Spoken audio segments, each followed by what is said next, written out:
上古魔龙肆虐尘世，5位勇者挺身而出，斩杀无数魔龙的爪牙，最终杀死了魔龙。幸存下来的4位英雄则开创了现代4大家族，建立魔法部，守护着整个大陆。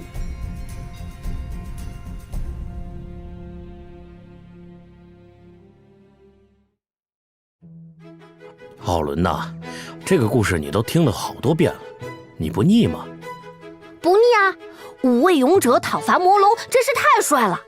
不过勇者有5个，怎么最后只剩4大家族呢？应该是牺牲了吧？那可是上古之战，英雄也是人呐。你以为魔龙是山里的野猪吗？牺牲了，真可惜，否则现在就有5大家族了。混小子，别乱说话。哎，爸爸，我们今天不是去采集些修补魔法器具用的矿石吗？你怎么连魔法猎枪都带上了？附近的村庄都传出了怪物出没的传闻，我们还是小心点好。哦，怪物！哇，爸爸，我发现怪物了！哪里？肉？好像是个吃肉的怪物。怪物你个头啊！少年，醒醒，醒醒，你没事吧？肉，鸡腿，爸，他好像是饿晕了。红石村，奥托家中被救回来的少年眯着眼睛，仿佛还在梦中。大烤猪，啊，鸡腿！啊，你醒了，妈，他醒了！看到少年醒来的奥伦惊喜地呼喊着，但他刚回头，醒过来的希尔抢过装满食物的盘子，疯狂进食。年轻人，你醒了？怎么饿倒在路边？是我和我爸救了你哦，这是我妈金妮。哎，你慢点吃，又没人跟你抢。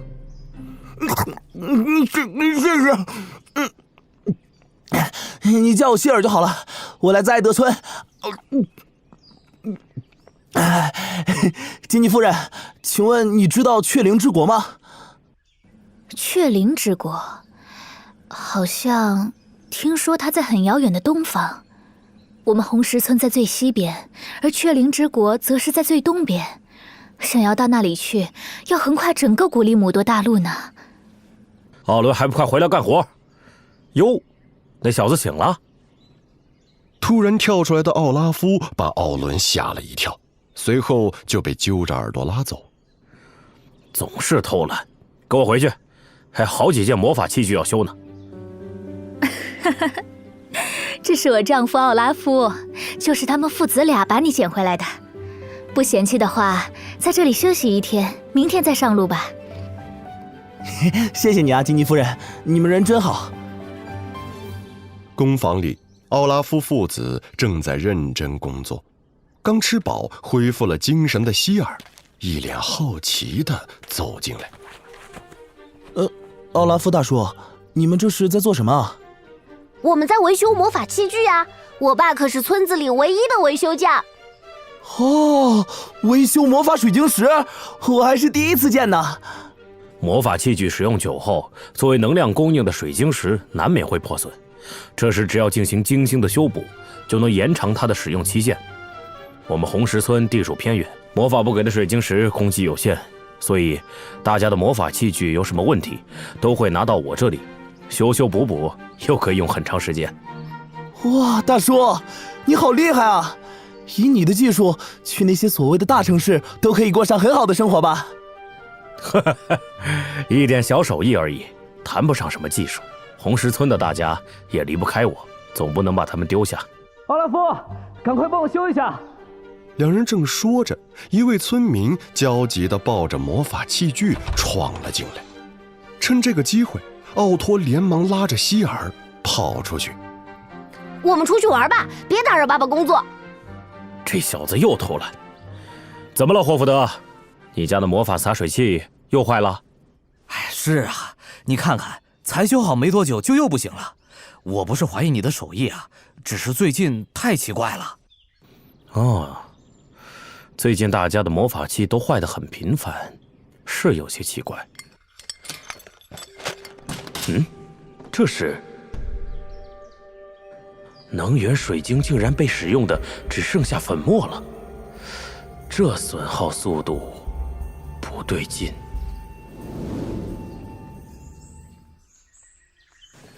希尔哥哥，你身体没事了吧？没事儿，吃饱就好了。我方向感不太好，经常迷路，找不到落脚点。幸好遇到你们，谢谢你们收留我。哎，这个给你。两人坐在草坪聊天，希尔拿出一个小袋子递了过去，奥托吓得赶紧拒绝。不，我不能收的。我们把你带回来，并不是想要你的钱的。哎呀，拿着吧，这不是钱，我身上也没钱。这是能源水晶，你们村庄的水晶石的配额应该经常不够用吧？等价交换，这是魔法世界的规则，不是吗？谢谢你们。能源水晶？那就谢谢你了，希尔。我去把水晶给妈妈。哎，你跑慢点儿。希尔看着他远去的背影，然后取出了一枚精致的项链，注视着。哎，有家真好，是吧，妈妈？夜晚，希尔与奥托一家人共进晚餐，而餐桌上的奥拉夫却是脸色凝重，心不在焉。怎么了，奥拉夫？你脸色不太好。没事儿，可能有点累了。真的没事？希尔注意到奥拉夫凝重的表情，若有所思。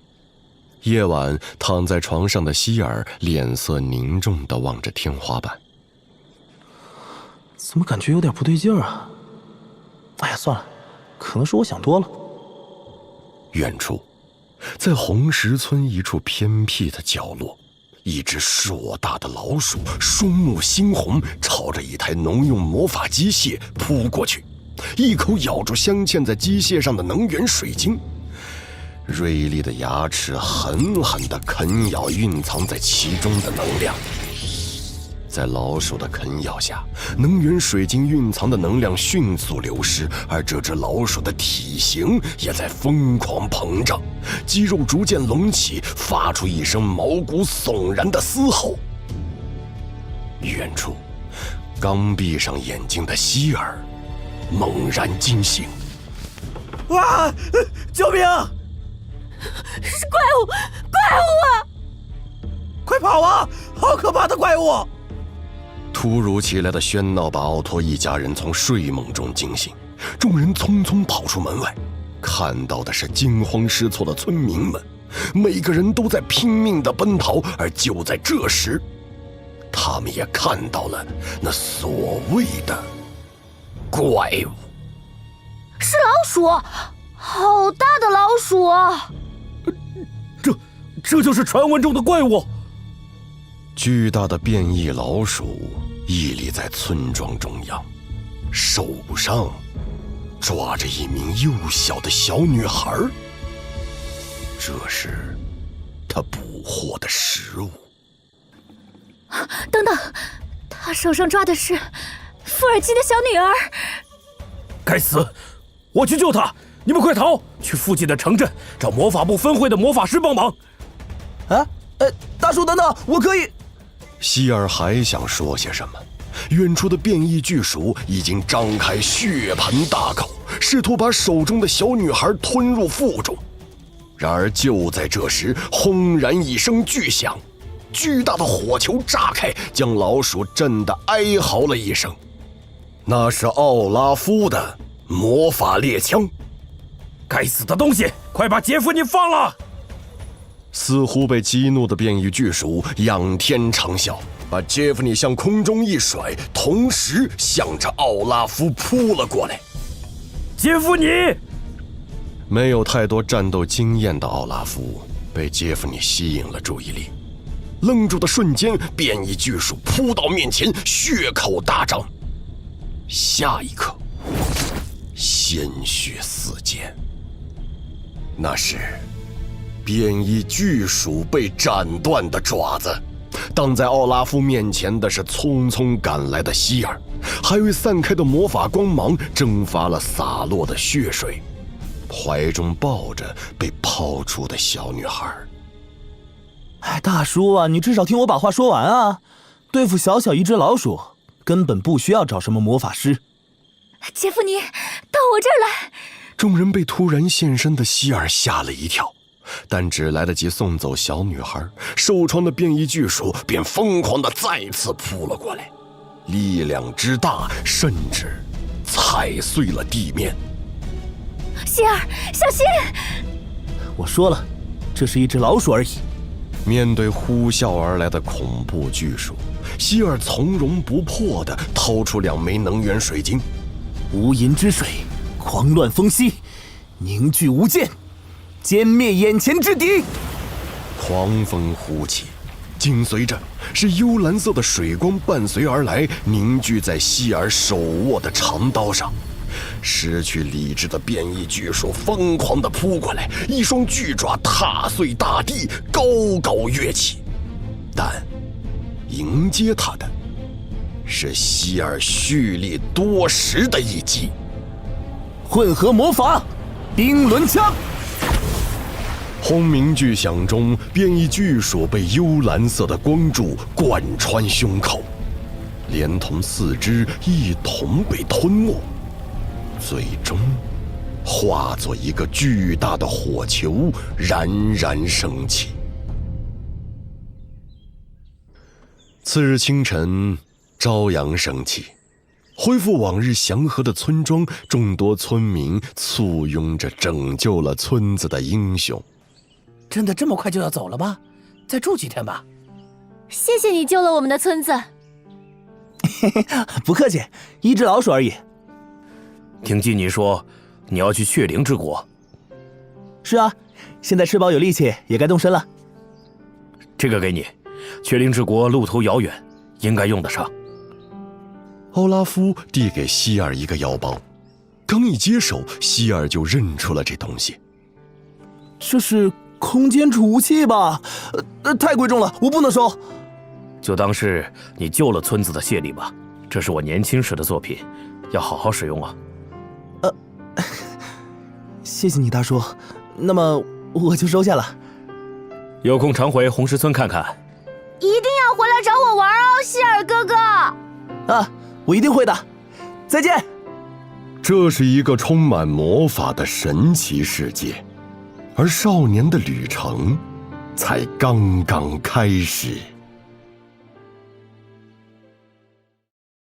相传，灭世魔龙在末日大战中一分为5，相继被勇者击败，而地处赤蛇之国的赤骨家击败了由龙骨幻化成的魔蛇。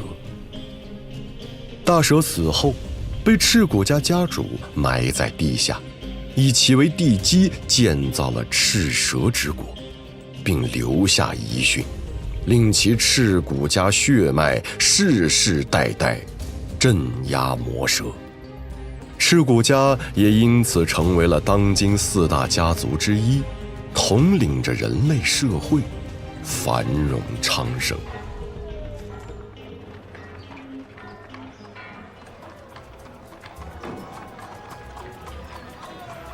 哇，这就是赤蛇之国呀！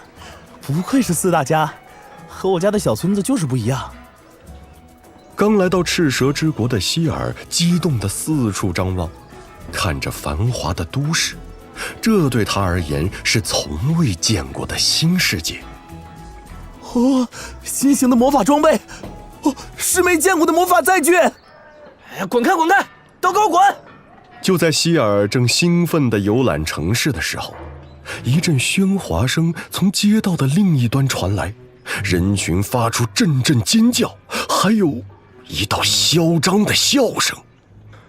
那是一名骑着滑板的红发少年，在人行道上横冲直撞，肆无忌惮。一群下等愚蠢民，敢挡本少爷的路，撞死你们！安妮，快躲开！突然间，急速飞驰的滑板笔直朝着一名小女孩撞过去。被吓得惊慌失措的小女孩呆呆地站在原地，旁边的老妇人试图把她推开，却根本来不及，眼看就要被撞上。唰，一道影子掠过，紧随着是滑板疾驰掠过。希尔将小女孩紧紧抱在怀里。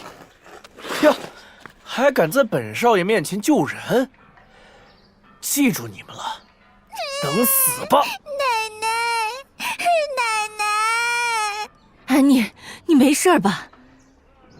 看着红发少年扬长而去的背影，希尔反手抽出长刀，他已经生气了。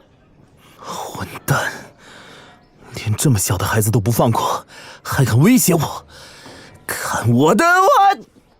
就在希尔拔刀的瞬间，一只手从背后抓过来，拎着他的衣领直接往后拽。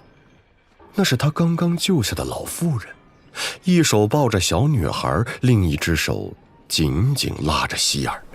等等，小伙子，谢谢你救了我的安妮。谢谢大哥哥。没事，你举手之劳，我也要谢谢你。不然中午又得啃馒头了。老奶奶，你做的饭真好吃。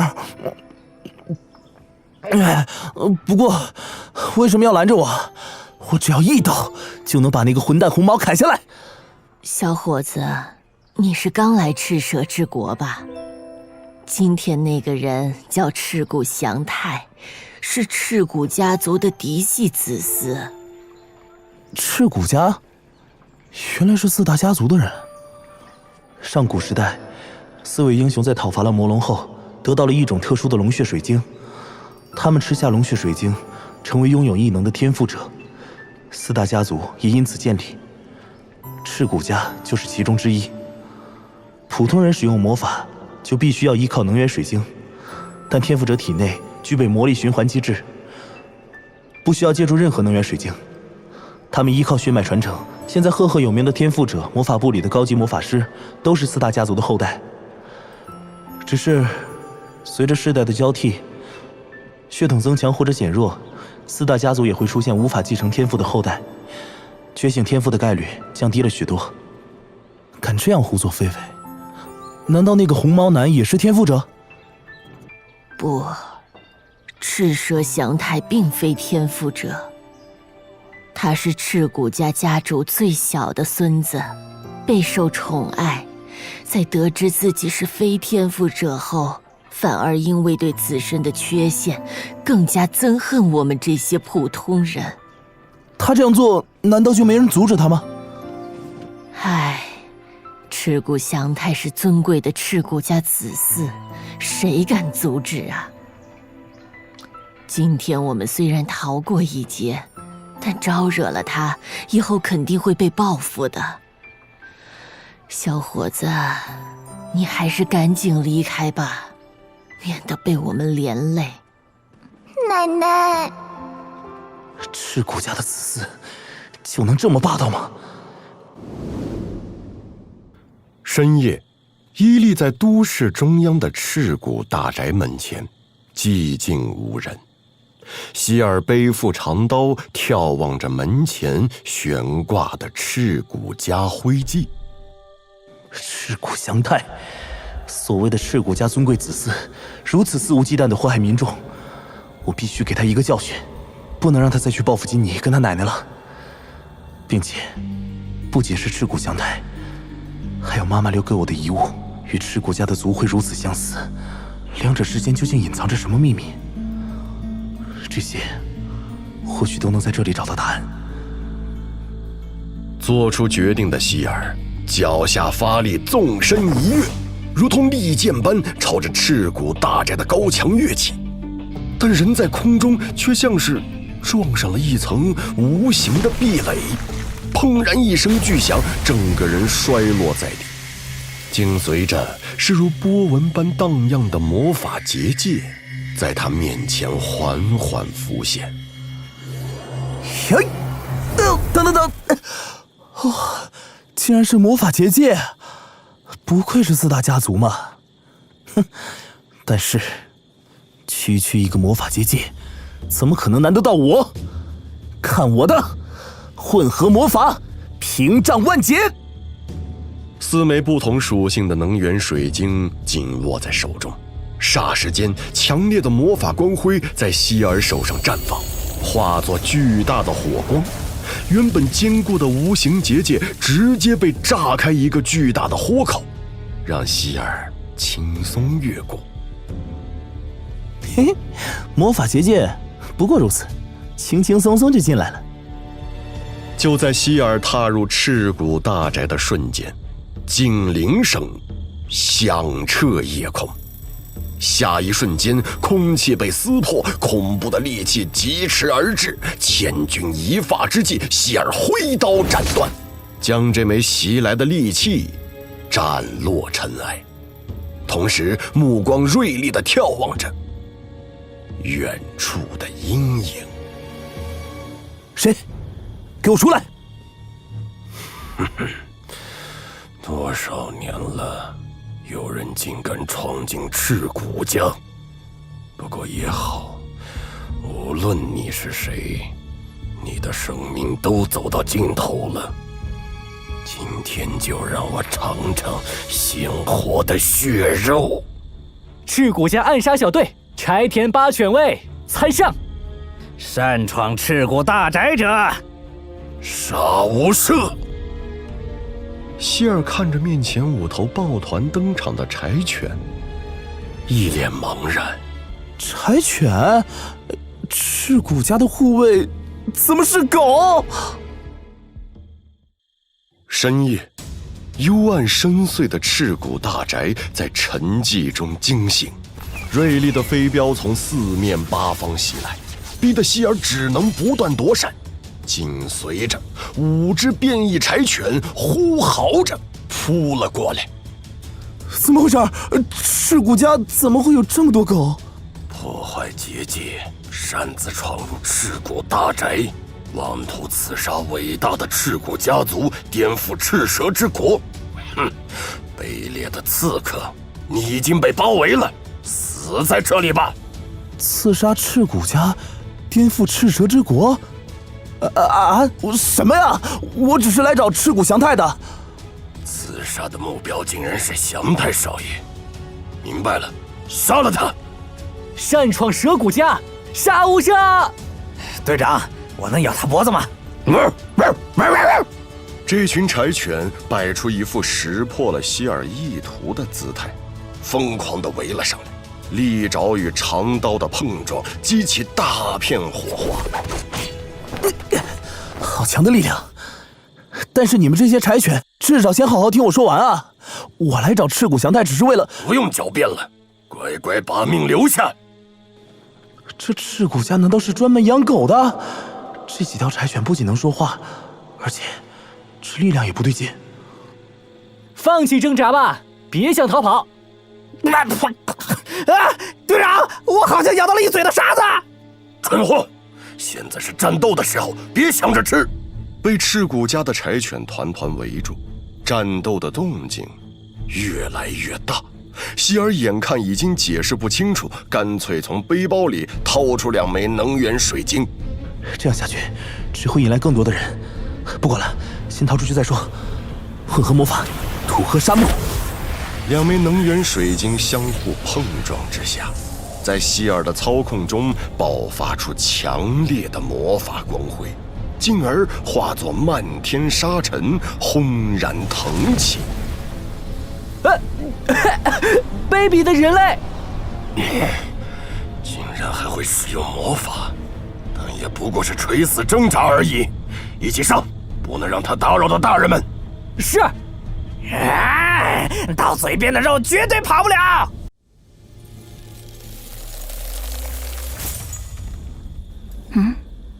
结界破碎了。哼，有意思，让我看看这次闯进来的是什么货色。赤骨家大小姐赤骨光子，披着浴袍，盯着手上的一具魔法手环。正在检测，入侵者危险评定等级E。竟然只是1级。不过，这种实力也敢来挑战赤骨家，真是不知死活，无趣。啊！我招惹谁了我？先是会说话的狗，现在又是……另一边，闯入赤骨大宅内部的希尔正面撞上了赤骨家的第2道防线。几架无人机疯狂发射子弹，密集的弹幕几乎要把希尔淹没。希尔几乎是用尽全力，才在枪林弹雨中跑出来。无人机什么的也太夸张了吧！我只是来找赤骨祥太呀！检测到入侵者危害等级 E， 就地格杀，就地格杀。既然这样，那就别怪我，还手了！被一路追杀的希尔忽然制住脚步，转身一拧，以不可思议的角度反手抽刀横空斩下。刀锋轻而易举地将追击而来的无人机切成2截。总算是解决了。不过，你们赤骨家就没一个正常人能出来好好说话吗？入侵者，到此为止了。想要刺杀尊贵的赤骨大人，那就从我们的尸体上踏过去。刚解决了无人机的追杀，尾随而来的柴犬小队又追了上来。凌厉的攻击将希尔困在原地，封死了前进的道路。嘿嘿，无路可逃了吧？乖乖成为我们的晚餐吧！别废话，速战速决，杀了他！3只柴犬同时挥刀扑过来，默契的战术配合，一时间把希尔打得不断后退，逐渐逼入死角。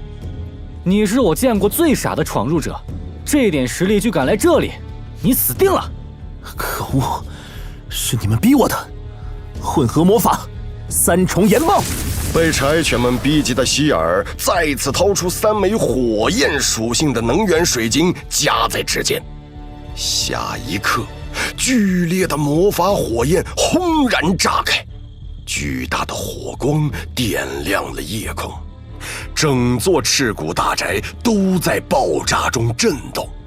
等到火光平息，只见到大宅的外墙被炸开了一个巨大的窟窿。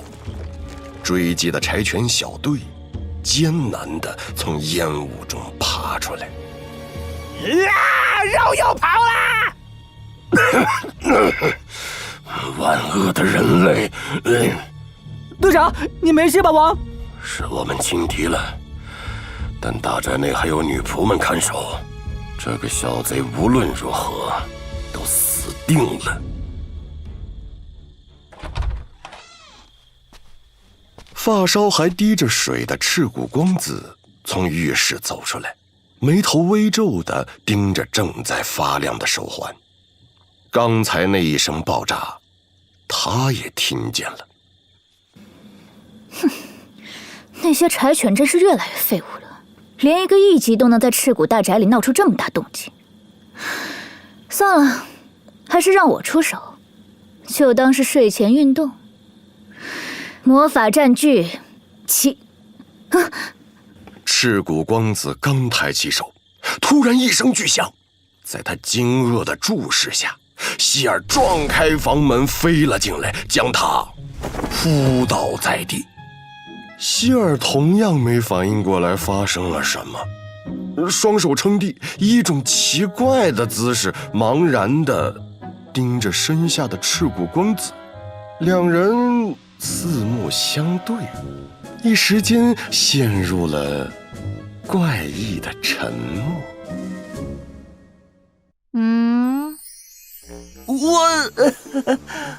希尔盯着面前雪白的肌肤，仿佛有一种魔力让他的目光挪不开。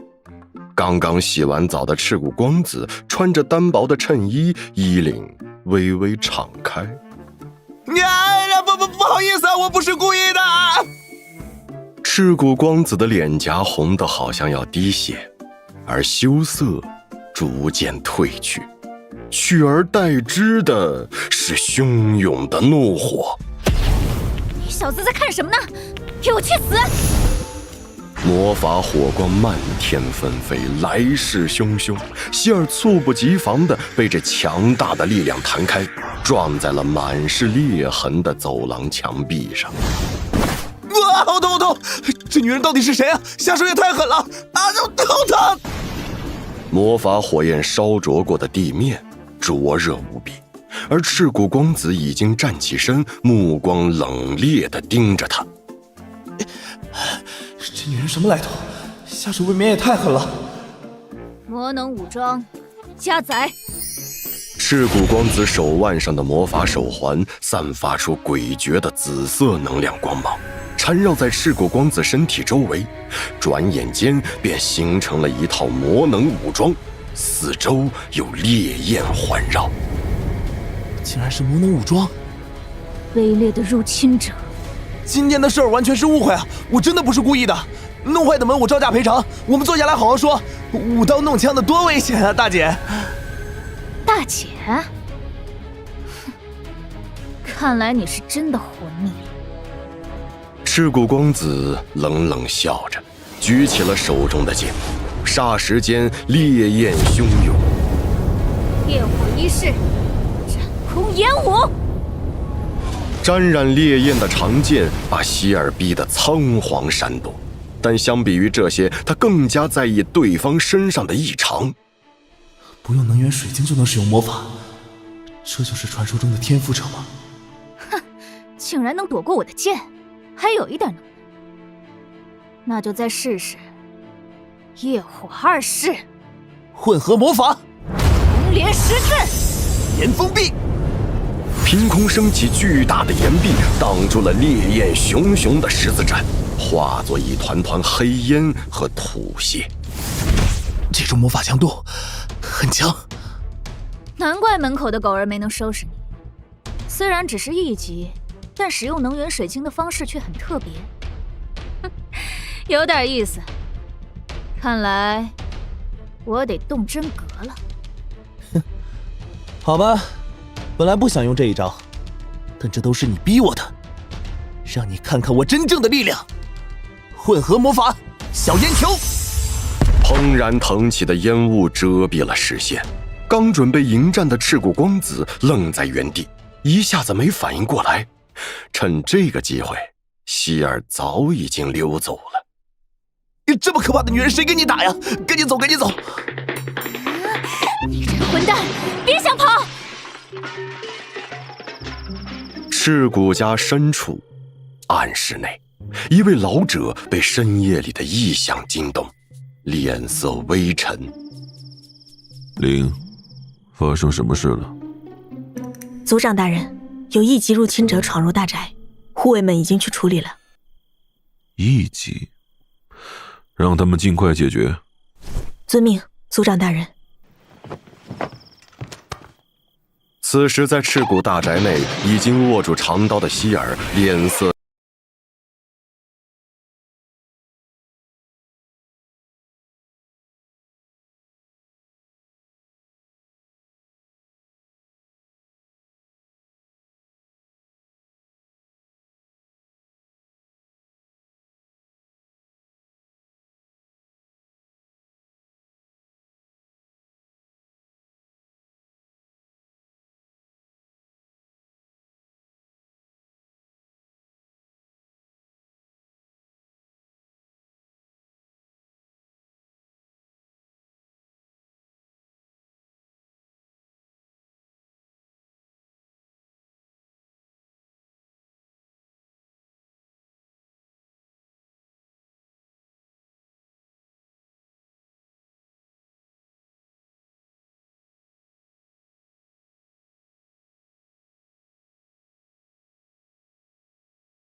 事儿吗？今天就让你知道，天赋者永远凌驾于你们凡人之上，这是这个世界的规则。今晚的消遣也该到此结束了。记住了，你面前的是4大家的赤骨光子，赤骨家100年来传承血统最纯正的天赋者，无需蓄力就能轻易爆发出这种层次的魔法威势，不愧是天赋者。那么，我也要认真了。这种大话，等你能活下来再说。业火3世，万华璀璨。混合魔法，冰霜星灵。凶猛火焰与极寒冰霜的正面碰撞，高温与极寒霎时间激发出浓烈的烟雾，但仍旧掩饰不了2股剧烈的恐怖震动。轰然一声巨响中，烈焰将冰晶烧成冰锥，但剩余的冰锥却化作一道道锋刃，笔直朝着赤骨光子刺去。竟然挡住了我的魔法，但又如何？你这靠能源水晶释放的雕虫小技，与我掌握的天赋力量根本不可同日而语。你输了。没错，你巨大的火焰魔法能量能够瞬间融化我的冰魔法，蒸发成水蒸气，但是你却忽略了由此产生的水蒸气，你可是陷入其中了。这是电属性能源水晶。看来今天是我赢了，躺下吧。2枚电属性能源水晶在希尔指尖粉碎，炽烈的电光转瞬蔓延，来不及躲避的赤骨光子直接被电光笼罩。卑鄙的小贼！没办法，想要正面打败你的话，需要花的时间太长了。你不用担心，1个小时左右你就能动了。对了，你是蛇骨家的人，你认不认识这个项链啊？制服了赤骨光子后，希尔忽然想起了今晚自己的目的，掏出了随身携带的项链，而被暗算落败的赤骨光子却连看都不看。不认识。这样啊，那算了，我自己去找赤骨强太，正好2件事情一起解决。就在希尔准备起身离开的时候，剧烈的爆炸在他身后响起，整面墙壁都被炸碎，气浪裹着烟尘冲天而起。又来了，没完没了啊！你就是闯入者。墙体破开一个巨大的窟窿，一名脸色冷漠的女仆缓缓走了进来，手里提着一柄巨大的汤匙。藏在眼镜之后的森然目光充斥着杀意，落在希尔身上。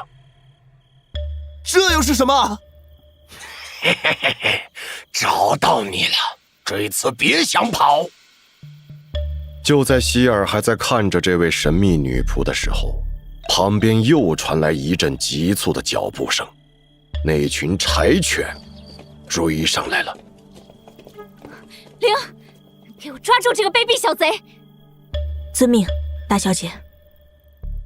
躺在地上难以动弹的赤骨光子恼怒地下达命令，挥舞着汤匙的女仆身上爆发出强烈的魔法气息。先是会说话的狗，然后又是天赋者，现在轮到能随意施展魔法的战斗女仆了。这赤骨家，拔刀迎击的希尔正面碰撞之下，当场被巨大的汤匙砸飞了出去，在地面上滑行了10几米才停下来。好可怕的力道，这究竟是什么？还没等希尔想明白，杀气凛然的战斗女仆化作一道电光，再次扑了上来。希尔挥刀格挡，在一声金铁交鸣的异响中，汤匙却陡然变换了形状，末端延伸出恐怖的刀刃，变成一柄镰刀，直指希尔的眼瞳。千钧一发之际，希尔借力急退，避开近在咫尺的刀锋。从未见过的变形武器，差一点就完蛋了。一击不成，战斗女仆脸色冰冷地紧握镰刀，踏碎脚下的木地板，狠狠朝着希尔刺去。同时，在魔法光辉的闪耀下，镰刀的另一头变换成冰冷的枪锋，这一次是长枪。太快了！避无可避的希尔在绝境之中，依旧保持冷静，以极快的速度取出一枚能源水晶，抵在枪锋之上。锋芒刺破水晶，打破了内部的能源结构。又是一声轰然巨响，剧烈的爆炸再一次撼动了整个赤骨大宅。烟尘滚滚中，已经失去了希尔的踪影。勉强爬起来的赤骨光子一脸不甘。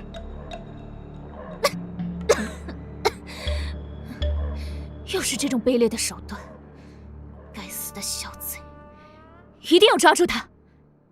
是。这个女仆很强，力量大，速度快，而且武器变化多端。赤骨家竟然隐藏了这么多强者，不愧是4大家族。没办法，只能用那个了。看你还能往哪儿逃？束手就擒吧！希尔只来得及喘息片刻，穷追不舍的变异柴犬们就追到了这里。而另一边，战斗女仆正在飞奔而来，但希尔却没有逃跑，而是冷静地取出一颗透明的能源水晶，明亮的光辉在指尖闪耀，点亮了昏暗的赤骨大宅。柴犬与战斗女仆的攻击紧随而来，但却只是打在一团虚幻的光影上，下一刻连光影都彻底熄灭了。空间传送，消失了。赤蛇之国的某处街道，随着光芒点亮，本该被众人围攻的希尔凭空出现了。4大家族果然名不虚传。还想着坚持离开的希尔，刚走2步，却是脚下一软，整个人直接扑倒在地上，昏迷不醒。次日清晨，蛇谷大宅，大量无人机正在严密搜索，不放过任何一个痕迹的巡查着。不仅是蛇谷大宅，整个赤蛇之国的街道上都加派了大量人手，全城戒严。家主，不就是闯进了一个小毛贼吗？全城戒严，是不是有些小题大做了？蛇谷大寨会议室内，赤骨家的一众高层列席而坐，屏幕播放着赤蛇之国各个交通要道的监控影像。是啊，突然封锁全城，难免让人心惶惶。而且城里其余3大家的耳目也不少，如果传出去，有损我们赤骨家的威信呐。我说家主，灵，把昨天的录像放给大家看看。脸色冷漠的赤骨族长闭着眼睛，直接无视了众多高层的话语。是，主人。随着希尔使用能源水晶的画面出现，关于昨天夜里的战斗在赤骨家会议室内清晰地重现了。这就是闯进来的贼人。哼，虽说不是天赋者，不过活用水晶石的手段倒还可以。难以置信，光子都被他打败了。这是空间能源水晶，怎么还有这种东西？随着监控录像播放完毕，会议室内赤骨家的高层脸色严肃了许多。能够打败光子，虽然是取巧的手段，但也证明此人非同一般。但在那之后，面对灵，他可是毫无还手之力。这个贼人身上唯一有的价值，就是那枚空间能源水晶。但如果就是这样，也不值得全城戒严。由此导致的交通贸易影响，损失可比一枚空间能源水晶大得多呀。我也觉得，空间能源水晶虽然珍贵，但也无需如此兴师动众。不值得。那你们再看看这个。监控影像再次开启，定格在希尔取出项链询问赤谷光子的画面。你是蛇谷家的人，你认不认识这个项链啊？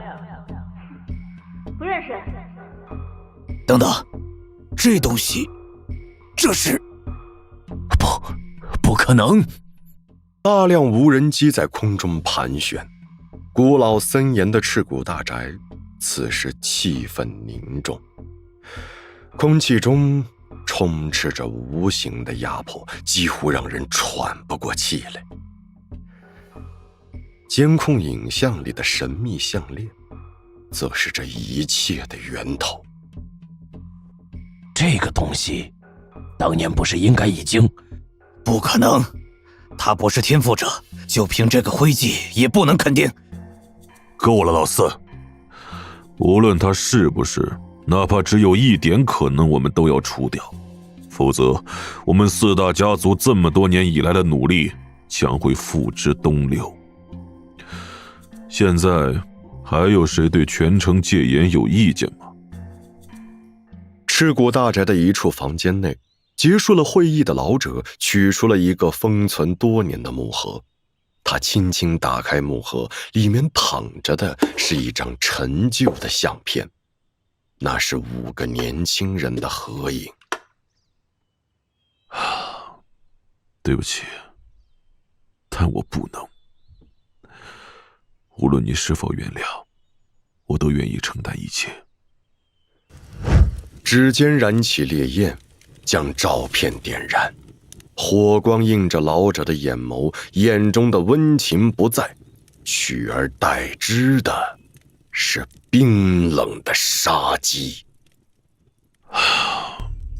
为了家族的传承，为了大陆的稳定，无论是谁，我都会将其燃烧殆尽。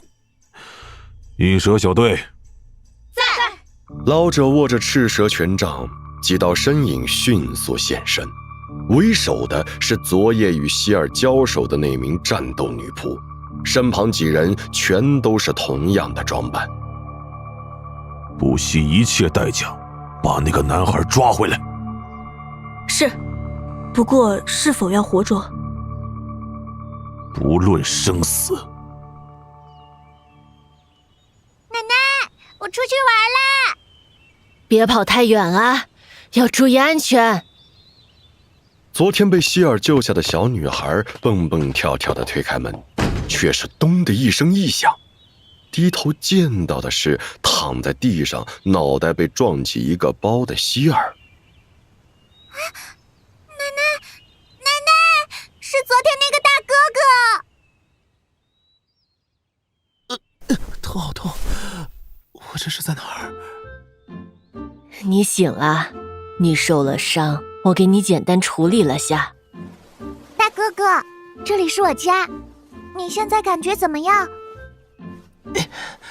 我还好，就是脑袋似乎被什么东西砸了一下，好痛。小伙子，你昨天做了什么？今天全城戒严了，还给我们发布了通缉命令。你看，这人是你吗？啊，我没做什么。他刚说了一半，看着摆在面前的魔法屏幕，通缉令上赫然是希尔的照片。好吧，我不过是去赤谷家走了一趟。业火一世，业火轮舞。汹涌的烈焰剑气横扫全场，训练剑术的假人当场被烧融。赤谷光子挥剑而起，目光冰冷。去死！去死！去死！去死！去死！大小姐，我知道你很生气，但是谁说我生气了？如果不是他用卑鄙的手段，我怎么可能会输？我可是天赋者，赤骨家100年来的天才。族长已经下令全城戒严抓捕了，相信很快就能抓到他了。到时候大小姐您就能一雪前耻啦。等等，你说全城戒严？是啊，族长刚下达的命令。大小姐，你这是要去哪儿？女仆还没说完，赤骨光子气势汹汹地握着剑跑了出去。不要告诉爷爷和我父亲，我的耻辱就由我自己来洗刷。赤蛇之国，背负长刀的少年从屋中走出，他即将面对的是屹立在世界顶端最强4大家族的追捕。小伙子，你要小心啊！哥哥再见。谢谢你啊，婆婆，还有安妮，再见了。这里不能久留，得赶紧离开才行。兜帽遮掩容貌的希尔离开了老妇人的家，他的伤势虽然还没痊愈，但继续待下去很可能会连累他们一家，离开才是最好的选择。哎，那件事儿你听说了吗？那件事啊，我知道。今天早上全城戒严了，听说是蛇谷大宅被不明贼人入侵了。谁呀？竟然胆子这么大，赤骨大宅都敢闯入。唉，最近生意本来就不怎么景气，这样又会影响许多事情。希望赶紧解除封锁吧。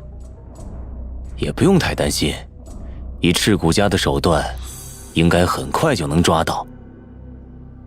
赤蛇之国的商业街上，众多路人都在神秘兮兮地讨论着昨夜的事情。希尔冷静地从人群中走过，装作若无其事的模样，并未引起其他人注意。现在插播一条紧急内容：昨晚有不明身份歹徒闯入赤骨大宅，对赤骨家造成了破坏。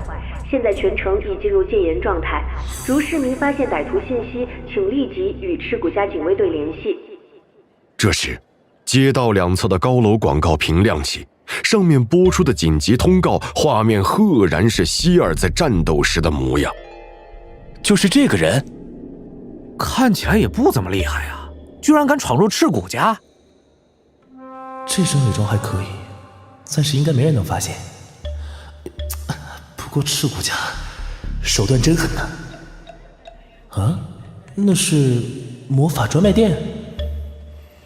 昨天那一战能源水晶消耗太多了，是时候不济一点了，不然遇上赤骨家那些疯子，可能脱身的机会都没有。想到这里，希尔推开商店的玻璃门，他刚一进门，老板就热情地招呼上来：“欢迎光临，这位客人，请问你有什么需要吗？本店最近折扣力度很大，多买多送哦。”我想要购买一些能源水晶。客人需要什么属性品质的呢？按照这单子上面的能源水晶，每种都需要3份。看了一眼希尔手里的清单，魔法店老板眼睛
什么？5000金币？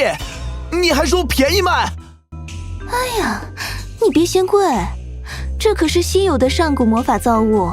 我是看你买了这么多能源水晶才忍痛卖给你，换成其他人，绝对不止这个价。可是我只有1500金币啊！1500金币就1500金币，成交。还没搞清楚情况的希尔直接被店老板强行完成了交易。从魔法店里走出来，盯着手上花费了自己所有存款买回来的魔方，希尔倒是没感觉自己被坑了，主要是这个魔方一直在给他传递一种很特殊的感应。不过这到底是什么呢？先清洗一下吧。催动水系能源水晶，流水冲刷之下，魔方展现出银白色的金属感，给人一种神异的感觉，仿佛隐藏着某种东西。哇，洗干净之后还挺好看的，不过拧不开，跟那个老板说的一样，也没有魔法波动。算了，不管了，反正跟雀灵之国有关，以后再研究吧。